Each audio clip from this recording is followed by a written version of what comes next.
Update, my negligence cost my partner her life and I'm about to lose everything. I have been constantly harassed for an update since posting, so please take it. Gloat because you're such wonderful people in comparison. Then stop following me around Reddit. I am suffering in the wake of my infidelity and unprofessional behavior, as I knew I would.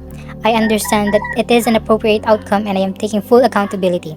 I was suspended from work on Monday and I'll probably be fired sooner than I thought. I'd hoped to be able to save money as HR built their case, but it looks like Amy's brother basically performed the entire investigation for them. After an excruciating 3-hour run-through of everything they had, I spoke to the founder and he recommended the solicitor I am now using.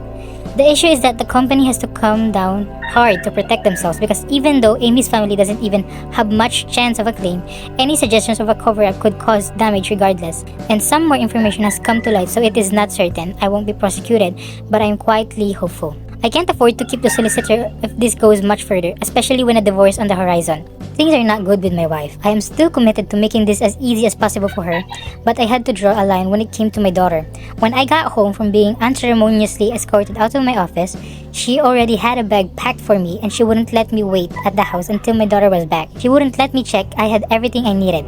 She wouldn't let me take the car and she didn't care that I had nowhere to go. I spent 2 nights in a hotel, then went back when she refused to let me see my little girl. She tried to stop me, but we owned the house jointly and it was my only option. My wife has family she could stay with, but she won't leave our daughter here and she's absolutely not taking her. So we're at a stalemate right now.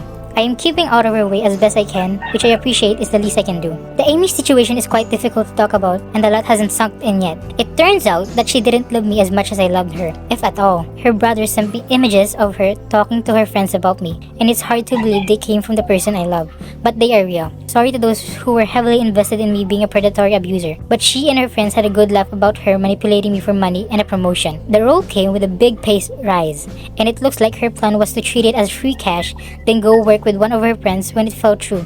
She knew I'd come under scrutiny whenever she messed up and assumed I'd keep stepping in to save her. She was right. Obviously, I'm completely humiliated. I was planning to give up everything to build a life with her, and she was treating me like a joke the whole time. My feelings are complicated, so please don't feel entitled to any expressions on this. But I no longer feel guilt over her death.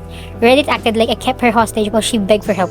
What actually happened was that I asked if she could ask her friend to take her to the hospital because I had to go home. She said that was fine because she needed to get some clothes back from her anyways, and I dropped her off as normal. Ultimately, she was an adult who had better understanding of her medical needs than I did. I still don't know what happened between us saying goodbye and her death, but whatever it was, it had nothing to do with me. I'm sorry for her family's loss, but I bear no responsibility for her passing. I remain filled with regret and I will have learned many lessons by the time I get through this.